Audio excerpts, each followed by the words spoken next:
Prosseguindo os nossos estudos.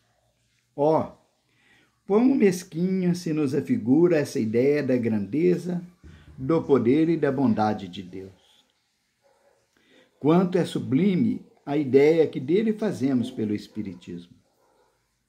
Quanto a sua doutrina engrandece as ideias e amplia o pensamento. Mas quem diz que ela é verdadeira? A razão, primeiro, a revelação depois, e finalmente a sua concordância com os progressos da ciência. Entre duas doutrinas, das quais uma, a mesquinha, e a outra exalta os atributos de Deus, das quais uma só está em desacordo, e a outra em harmonia com o progresso, das quais uma se deixa ficar na retaguarda, enquanto a outra caminha. O bom senso nos diz de que lado está a verdade. Confrontando essas duas doutrinas, consulte cada um a sua consciência, que uma voz íntima lhe falará por ela. Essas aspirações íntimas são a voz de Deus, que não pode enganar os homens. Mas, dir-se-á, por que Deus não se lhes revelou, desde o princípio, toda a verdade?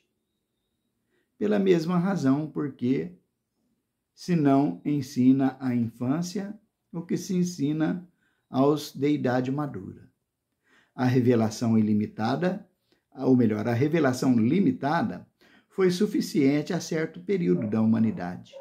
E Deus a proporciona gradativamente ao progresso e às forças do Espírito. Olha só que lógica. Não pode ser diferente, né? Então, todas essas revelações que a doutrina espírita traz para nós, de reencarnação, de vida em outros planetas, de perdão de Deus sempre às nossas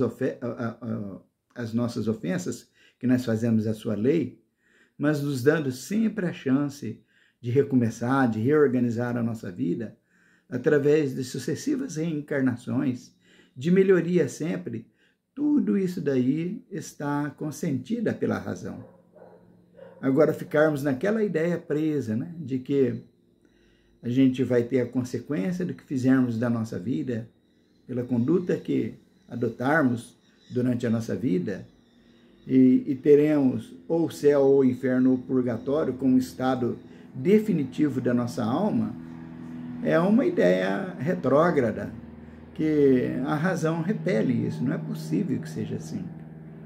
Agora, essa ideia crescente, progressiva, coerente com aquilo que a ciência vai comprovando que é, isso nos traz uma esperança muito grande, uma alegria brota no nosso ser, e a gente sabe que ninguém está perdido, por pior que sejamos, não estamos perdidos, que todos alcançaremos o reino de Deus. Uns chegarão mais cedo, outros mais tarde, mas todos alcançaremos. Por isso que Jesus, certa feita, afirmou, né, que as ovelhas que Deus me confiou, todas serão arrebanhadas, nenhuma ficará fora do meu rebanho.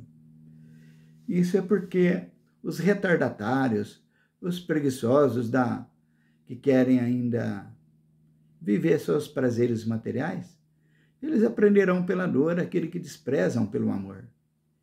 Mas chegarão também, se renovarão. Qual ideia que faz mais sentido? Aquela antes que nós tínhamos, limitada, em que nos traz um desespero danado, né? Ou essa outra que a doutrina espírita propõe para nós? O que você prefere para a sua vida? Como que você gostaria que fosse? Aquela que limita a vida ou essa que expande a vida? Que nos dá uma expectativa muito grande de crescimento sempre, né? Então, se tem duas doutrinas, uma limita e a outra expande, qual que seria a verdadeira, né? A razão responde. E Deus não trouxe essas revelações antes, né? Somente agora, há 160 anos, com a vinda da doutrina espírita, porque éramos crianças ainda espirituais, né? Precisaríamos desenvolver ao longo das reencarnações E assim como não se leva a criança para a universidade, também Deus não permitiu revelações que nós não tínhamos capacidades para compreender e muito menos para aceitar. Olha como tudo faz sentido.